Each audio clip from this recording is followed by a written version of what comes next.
Om Swastiastu. Assalamualaikum warahmatullahi wabarakatuh. Salam nama budaya, salam sejahtera bagi kita semua, salam harmoni. Puji syukur saya panjatkan kehadiran Tuhan Yang Maha Esa karena atas rahmat dan karunia-Nya kita dapat berkumpul di sini dalam keadaan sehat walafiat. Pertama-tama, saya izin mengucapkan selamat datang kepada yang terhormat Dewan Penguji Seminar Proposal. Pada kesempatan kali ini, yaitu yang pertama yang terhormat, kepada pembimbing utama saya, yaitu Bapak Ibu Julianto SEMSI AK. Selanjutnya, yang terhormat kepada pembimbing pendamping saya, yaitu Bapak Dr. Edi Sujana SEMSI AK, serta yang terhormat kepada penelaah, yaitu Ibu Lugede Kusuma Dewi SEMSI. Adapun judul proposal yang saya angkat yaitu pengaruh inventory turnover, sales growth, dan pertumbuhan ekonomi terhadap ROA atau return on asset pada perusahaan manufaktur sub-industri farmasi yang terdaftar di Bursa Efek Indonesia tahun 2018 sampai dengan tahun 2021. Sebelum itu, izinkan saya memperkenalkan diri terlebih dahulu. Perkenalkan, nama saya Dewa Aira Estri Mohotami dengan NIM 19170511045 dari Prodi S1 Akuntansi Fakultas Ekonomi di Universitas Pendidikan Ganesha. Adapun subbab yang akan saya bahas pada kesempatan kali ini yaitu latar belakang, identifikasi masalah, lalu ada pembatasan masalah, rumusan masalah, tujuan penelitian, manfaat penelitian, kajian teori, lalu ada penelitian relevan, kerangka berpikir, hipotesis penelitian, dan yang terakhir ada metodologi penelitian. Adapun latar belakang yang akan saya paparkan pada kesempatan kali ini yaitu yang melatari belakangi penelitian saya pada kesempatan ini yaitu era persaingan sangat ketat. Keunggulan kompetitif yang berkembang saat ini akan berdampak pada pentingnya kinerja keuangan perusahaan. Suatu perusahaan memerlukan manajemen dengan tingkat efektivitas yang tinggi. Pengukuran tingkat efektivitas diperoleh dari laba perusahaan. Besarnya laba yang diperoleh perusahaan dapat dijadikan sebagai gambaran untuk menilai kinerja keuangan perusahaan. Profitabilitas merupakan salah satu parameter kinerja keuangan perusahaan. Profitabilitas digunakan perusahaan sebagai tolak ukur kemampuan dalam memperoleh laba pada periode tertentu. Indikator yang digunakan untuk mengukur profitabilitas yaitu adalah return on asset atau ROA. ROA ini digunakan untuk mengukur efektivitas perusahaan dalam menghasilkan keuntungan dengan memanfaatkan total aktiva yang dimilikinya. ROA dipengaruhi oleh margin laba bersih dan perputaran total aktiva perusahaan. Apabila ROA semakin tinggi, maka kinerja keuangan perusahaan dianggap baik dan sebaliknya. Kondisi seperti saat ini, kesehatan merupakan hal yang sangat penting, karena kesehatan berperan penting dalam menjaga stabilitas kehidupan manusia. Presiden Republik Indonesia Joko Widodo mengatakan bahwa prioritas pembangunan nasional dalam 5 tahun ke depan adalah pembangunan sumber daya manusia. Sejarah membuktikan adanya keterkaitan antara modal manusia dan pertumbuhan ekonomi. Pada awalnya, fokus pembangunan modal manusia adalah keterkaitan antara ketercapaian pendidikan dan pengetahuan serta pertumbuhan ekonomi. Tetapi hal yang dapat dielakkan yaitu keterkaitan antara status kesehatan dan produktivitas ekonomi. Perusahaan farmasi atau perusahaan obat-obatan merupakan perusahaan bisnis komersil yang fokus dalam mengembangkan, meneliti, serta mendistribusikan obat, terutama dalam hal kesehatan. Perusahaan farmasi menghasilkan produk kesehatan terbaik guna meningkatkan taraf kualitas hidup manusia. Baik, next. Nah, berdasarkan data analisis perkembangan industri 4 2018 oleh Kementerian Perindustrian dikatakan bahwa beberapa industri mengalami keterlambatan pertumbuhan bahkan mengalami penurunan atau kontraksi. Salah satunya adalah industri farmasi. Industri farmasi mengalami penurunan pada triwulan 1-3 tahun 2018 sebesar 2,8% atau return atau year of year oleh Kemenperin tahun 2021. Selain itu, kontraksi pertumbuhan tertinggi 3 triwulan pertama tahun 2018 dialami oleh industri kimia, farmasi, dan obat tradisional sebesar minus 3,98%. Kontraksi merupakan fase ketika suatu keadaan atau aktivitas mengalami penurunan atau perlambatan pertumbuhan. Kontraksi pertumbuhan pada 3 triwulan pertama tahun 2018 tersebut merupakan penurunan dari pertumbuhan sebesar 8,05% pada triwulan pertama tahun 2017. Penurunan atau kontraksi pertumbuhan pada industri ini sudah terjadi sejak triwulan 4 tahun 2017 yang terus berlanjut hingga triwulan 3 tahun 2018. Sementara pada semester 1 2017, industri kimia, farmasi, dan obat tradisional mencatat pertumbuhan relatif tinggi yaitu sebesar 9,52%. Penyebab penurunan penurunan profitabilitas tahun 2018 sampai dengan 19 dan 2021, penurunan yang terjadi pada tahun 2018 disebabkan oleh keadaan mata uang rupiah terhadap dolar yang tidak stabil. Selain itu, dalam pemenuhan bahan baku, perusahaan farmasi memperolehnya atau membeli bahan baku cenderung impor, dan perubahan kurs mata uang rupiah yang melemah mengakibatkan harga bahan baku tinggi. Kemudian, biaya operasional perusahaan secara tidak langsung juga akan meningkat. Ketimpangan antara nilai impor dan ekspor, di mana nilai impor lebih tinggi dari nilai ekspor. Hal ini menyebabkan neraca perdagangan industri farmasi mengalami defisit dari tahun ke tahun. Sedangkan pada fase pandemi COVID-19 pada tahun 2019 akhir hingga tahun 2022 cenderung menjadi alasan bagi sebagian perusahaan di Indonesia mengalami penurunan dikarenakan mengalami resesi ekonomi yang berdampak melemahnya pertumbuhan ekonomi. Badan Pusat Statistik atau BPS mencatat pertumbuhan ekonomi Indonesia pada triwulan 2 tahun 2019 sebesar 5,04%. Lalu pada triwulan 2 2020 turun menjadi minus 2,07% atau terjadi penurunan drastis. Dengan nilai impor yang naik, sedangkan secara volume turun menunjukkan bahwa terjadi kenaikan harga produk-produk farmasi yang diduga dikarenakan kelangkaan barang serta kenaikan bahan baku selama pandemi COVID-19, seiring meningkatnya permintaan terhadap obat-obatan dan suplemen kesehatan. Baik. Nah, berikut merupakan data return on asset perusahaan farmasi dari tahun 2018 sampai dengan 2021. Selama 4 tahun terakhir, return on asset atau ROA industri farmasi mengalami fluktuasi. Fluktuasi merupakan gejala yang naik turunnya harga, keadaan naik turunnya harga, dan sebagian atau perubahan atau harga tersebut karena pengaruh permintaan dan penawaran. Fluktuasi terjadi akibat ketidakseimbangan antara harga dengan beberapa kondisi tertentu. Nah, berdasarkan sumber data di atas dapat diketahui bahwa data return on asset perusahaan manufaktur subsektor farmasi terdaftar di BI tahun 2018 sampai 2021 cenderung mengalami penurunan. Beberapa perusahaan yang mengalami penurunan di tahun 2018 sampai 2019 diantaranya adalah Daviria sebesar 4,64%, lalu Indofarma Tbk sebesar 1,69% dari tahun 2018. Lalu ada KB Pharma sebesar 1,66% dan VT Papros sebesar 0,88%, serta apabila terjadi perusahaan yang mengalami peningkatan pada saat itu, peningkatan yang terjadi tidak terlalu signifikan dibandingkan dengan penurunan yang terjadi dari tahun sebelumnya. Dengan rata-rata penurunan yaitu sekitar 0,18% sampai 0,24%. Lalu terjadi juga peningkatan namun tidak signifikan di beberapa perusahaan farmasi dari tahun 2019 sampai 2020 dengan rata-rata berbagai perusahaan berkisar 1,18% sampai dengan 5,27%. Begitu juga dari tahun 2020 sampai 2021, peningkatan yang terjadi tidak sebanding dengan angka ROA perusahaan farmasi di tahun 2018. Baik, selanjutnya, berdasarkan hasil penelitian yang dilakukan oleh Hasan dan Enggariato, salah satu faktor yang mempengaruhi return on asset adalah sales growth dan total asset turnover. Pertumbuhan penjualan yang positif mencerminkan kinerja perusahaan yang baik sehingga penjualan tahun berikutnya akan lebih tinggi dari tahun sebelumnya. Semakin tinggi pertumbuhan penjualan yang dicapai, maka akan semakin tinggi keuntungan yang akan diterima. Total asset turnover adalah rasio yang mengukur intensitas perusahaan dalam menggunakan aktifanya. Total asset turnover merupakan perbandingan antara total penjualan dengan total aktiva dalam suatu perusahaan. Total asset turnover di sini kaitannya dengan itu. Maka semakin efisien perusahaan dalam menggunakan aktiva dan persediaannya untuk memperoleh keuntungan, maka semakin tinggi nilai ROA-nya. Nah, berikut merupakan keterkaitan antara fenomena ROA dengan pertumbuhan ekonomi, ROA dengan pertumbuhan penjualan atau sales growth, dan ROA dengan inventory turnover. Yang pertama, fenomena mengenai penurunan dan kenaikan ROA yang dipengaruhi oleh tingkat penjualan perusahaan yang dilihat dari laju pertumbuhan ekonomi atau produk domestik bruto. Dilansir dari Badan Pusat Statistik atau BPS mencatat pertumbuhan ekonomi Republik Indonesia tahun 2020 minus 2,07%. Realisasi produk domestik bruto atau PDB anjlok dibanding dengan tahun 2019 lalu yang tumbuh 5,02%, sekaligus merupakan yang terburuk sejak krisis tahun 98 yang tumbuh minus 13,16%. Pertumbuhan ekonomi yang bertumbuh meningkatkan pendapatan masyarakat sehingga peningkatan kemampuan dalam pembelian maka meningkatkan pertumbuhan ekonomi.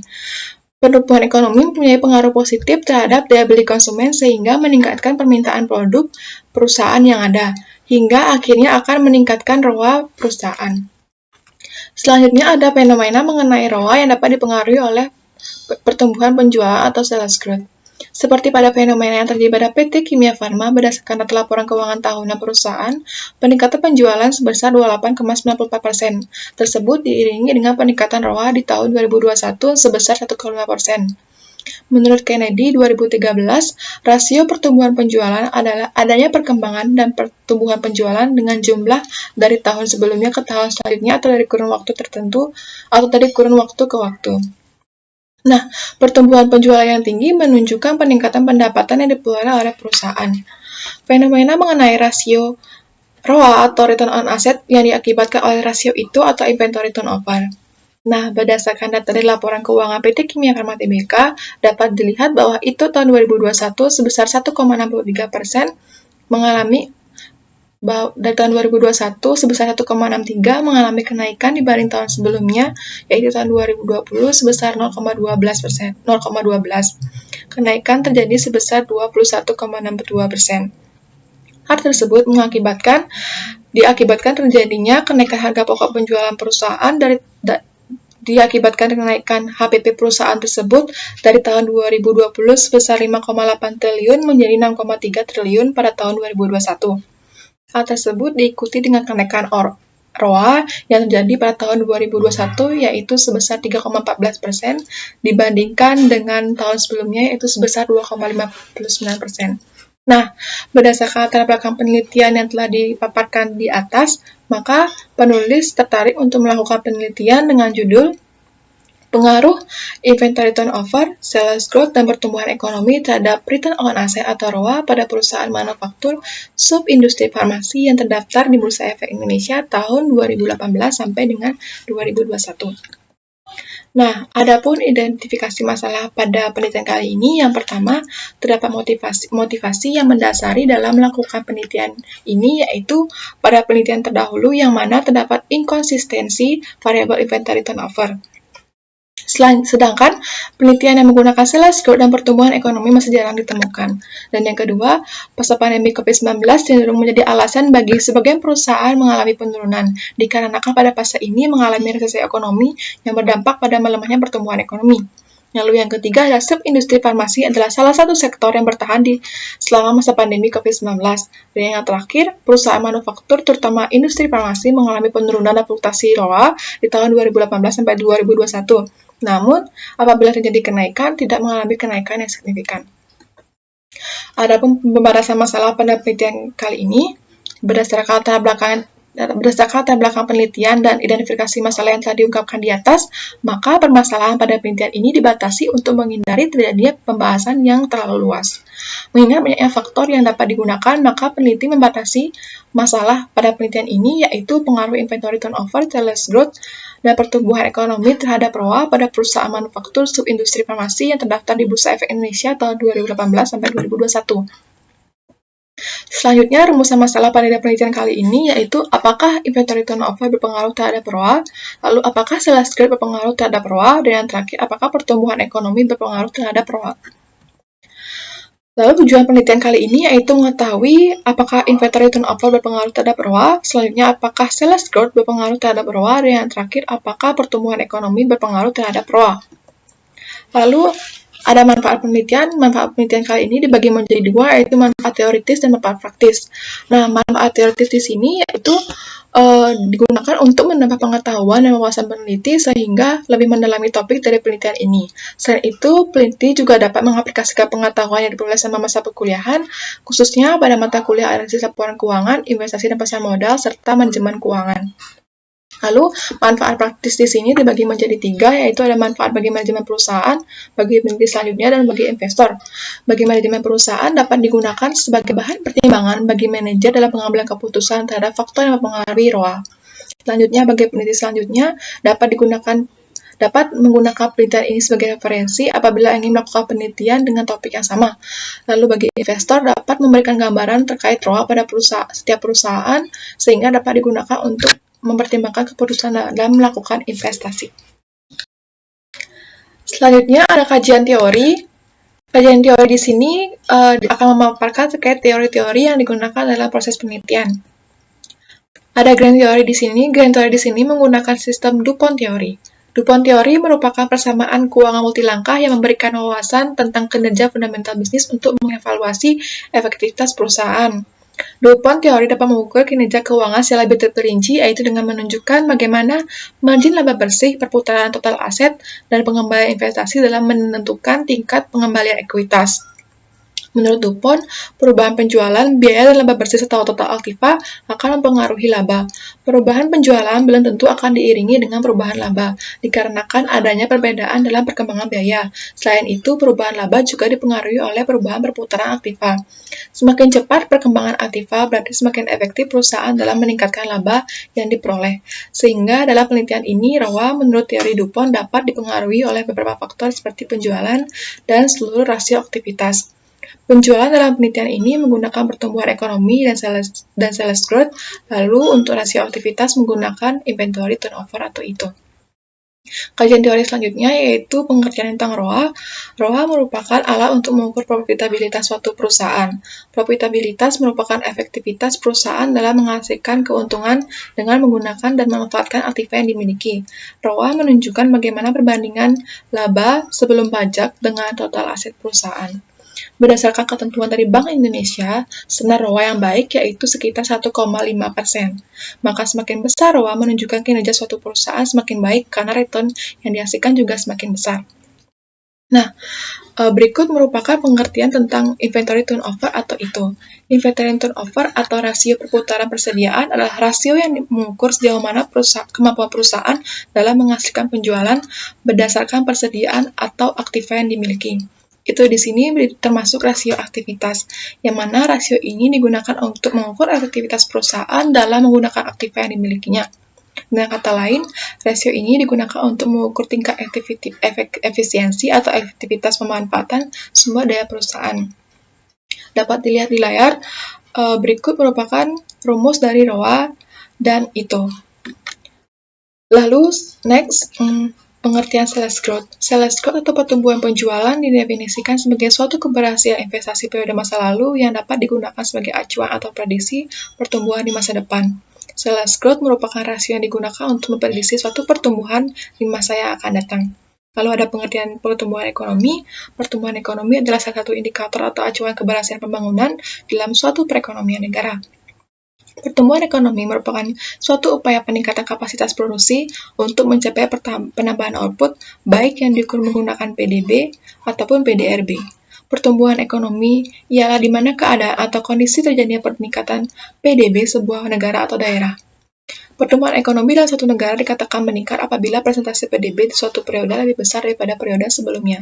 Dapat dilihat di layar, berikut merupakan rumus dari sales growth dan pertumbuhan ekonomi. Lalu berikut adapun penelitian terdahulu yang relevan dengan penelitian sekarang yang dapat dijadikan pedoman, yaitu ada penelitian menurut Indriani, Panjaitan, dan Denny dengan judul penelitian analisis pengaruh current ratio dan total asset turnover terhadap return on asset. Dengan hasil penelitian, current ratio asset turnover berpengaruh signifikan terhadap ROA secara parsial. Nah, kita lihat saja di layar bagaimana kajian hasil penelitian yang relevan. Ada menurut Susetio juga dengan judul penelitian analisis pengaruh current ratio, debt to equity ratio, dan total asset turnover terhadap return on asset pada perusahaan yang tercatat di Jakarta Islamic Index. Nah, berdasarkan hasil analisis yang telah dilakukan bahwa variabel current ratio, debt to equity ratio secara statistik tidak berpengaruh terhadap variabel ROA, sedangkan variabel total asset turnover secara signifikan dapat menjelaskan variabel yang berpengaruh terhadap ROA. Berikut merupakan kajian hasil penelitian yang relevan juga, ada menurut Lutfi, Erlangga, Nurjaya, Siddiq, dan Aditya, serta Wijaya dan Jun tahun 2017. Kajian penelitian relevan ini dapat digunakan sebagai acuan atau pedoman dalam melakukan penelitian. Lalu di sini ada kerangka berpikir di mana inventory turnover sebagai variabel X, sales growth sebagai variabel X yang kedua, dan pertumbuhan ekonomi sebagai variabel X yang ketiga berpengaruh atau tidak terhadap return on asset sebagai variabel Y. Nah, hipotesis penelitian pada kali ini yang pertama adalah apakah hipotesis penelitian pada kesempatan kali ini yaitu hipotesis yang pertama, inventory turnover berpengaruh terhadap ROA. Hipotesis yang kedua yaitu sales growth berpengaruh terhadap ROA. Dan hipotesis yang ketiga yaitu pertumbuhan ekonomi berpengaruh terhadap ROA. Selanjutnya ada metodologi penelitian. Tempat dan waktu penelitian ini dilakukan pada perusahaan farmasi yang terdaftar di Bursa Efek Indonesia periode 2018 sampai 2021 melalui website resmi BEI yaitu www.idx.co.id. Sedangkan jangka waktu penelitian yang dilakukan adalah selama 6 bulan dimulai dengan penyusunan rancangan penelitian proposal sampai dengan penyusunan laporan penelitian selesai dilakukan. Selanjutnya adalah rancangan penelitian. Penelitian ini dirancang berdasarkan pendekatan kuantitatif. Analisis deskriptif adalah analisis yang menggambarkan data yang dilakukan sendiri atau berkelompok. Sehingga berdasarkan beberapa konsep tersebut, metode deskriptif dengan pendekatan kuantitatif menggambarkan dan menguji hasil ilmiah yang ada dan menguji setiap variabel penelitian melalui interpretasi dalam pengumpulan data, pengolahan data, analisis data, dan pengujian hipotesis. Dapat dikatakan bahwa ini adalah metode yang akan digunakan untuk melakukan penelitian. Dalam penelitian ini, metode tersebut digunakan untuk mengetahui ada tidaknya pengaruh inventory turnover, sales growth, dan pertumbuhan ekonomi terhadap ROA pada perusahaan manufaktur subindustri farmasi yang terdaftar di BEI tahun 2018 sampai dengan 2021. Rancangan penelitian yang dapat dijabarkan pada tabel ini yaitu pada gambar ini yaitu yang pertama adalah perumusan masalah penelitian, selanjutnya adalah menentukan tujuan dan manfaat penelitian, lalu menentukan kajian teori, lalu menentukan jenis dan metode pengumpulan data, lalu menentukan teknik menganalisis data. Nah, teknik analisis data ini terbagi menjadi 3, yaitu analisis statistik deskriptif, lalu ada uji asumsi klasik dengan 4 uji, yaitu uji normalitas, uji multikolonialitas, uji heteroskedastisitas, dan uji autokorelasi. Lalu ada uji hipotesis dengan 3 uji, yaitu analisis regresi linear berganda, uji koefisien determinasi, dan uji statistik T. Setelah dilakukan 3 uji tersebut, kita akan mendapatkan hasil penelitian dan pembahasan, lalu menentukan kesimpulan dan saran. Nah, selanjutnya ada populasi. Populasi merupakan wilayah generalisasi yang terdiri atas subjek atau objek yang mempunyai kualitas dan karakteristik tertentu yang ditetapkan oleh peneliti untuk dipelajari dan kemudian ditarik kesimpulan, dan menyatakan bahwa populasi yang dianggap kecil atau kurang dari 100 tidak menggunakan sampel. Sehingga, populasi dalam penelitian ini adalah seluruh perusahaan sektor farmasi yang terdaftar di BEI dengan jumlah 11 perusahaan sebagai subjek pengamatan. Nah, berdasarkan tabel di samping, berikut merupakan rincian 11 perusahaan farmasi yang terdaftar di BEI. Selanjutnya ada sampel. Sampel adalah bagian kecil dari populasi yang dipilih berdasarkan syarat tertentu sehingga dapat mewakili populasi tersebut. Untuk menentukan sampel, peneliti menggunakan teknik purposive sampling, yang mana pengambilan sampel yang ditetapkan atau ditentukan dengan menggunakan kriteria tertentu. Nah, dalam tabel tersebut sudah dijabarkan 10 sampel dari penelitian ini. Dengan teknik penentuan sampelnya itu terbagi dalam 3 kriteria. Yang pertama, perusahaan industri farmasi yang terdaftar atau insting di BEI secara berturut-turut dari 2018 sampai dengan 2021. Nah, kriteria yang pertama ini berjumlah 11. Lalu yang kedua ada perusahaan industri farmasi yang menggunakan mata uang rupiah, terdapat 11 perusahaan. Dan yang terakhir, perusahaan industri farmasi yang memberikan annual report secara berturut-turut selama tahun 2018 sampai dengan 2021 sejumlah 10 perusahaan.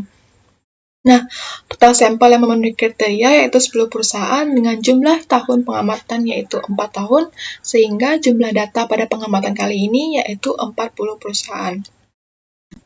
Selanjutnya ada jenis dan sumber data. Jenis data yang digunakan dalam penelitian ini yaitu data kuantitatif. Data kuantitatif adalah data yang berbentuk angka atau data kuantitatif yang diangkakan. Data yang digunakan dalam penelitian ini yaitu data sekunder berupa data laporan keuangan, perusahaan, dan non-laporan keuangan yang meliputi inventory turnover, sales growth, dan pertumbuhan ekonomi, serta return on asset.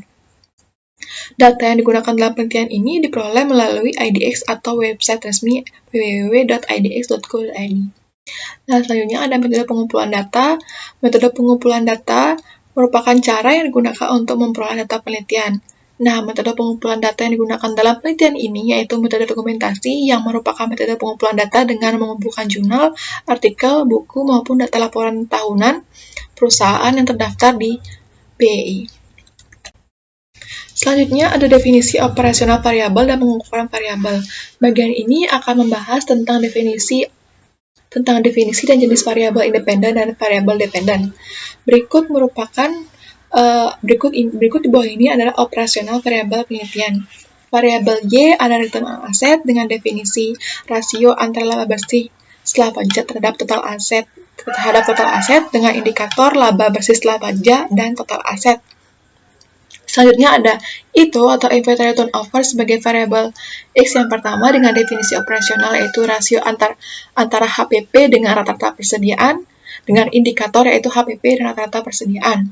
Selanjutnya ada sales growth sebagai variabel X yang kedua dengan definisi yaitu perbandingan antara total penjualan tahun sekarang dengan total penjualan tahun sebelumnya dengan indikator yaitu total penjualan tahun sekarang.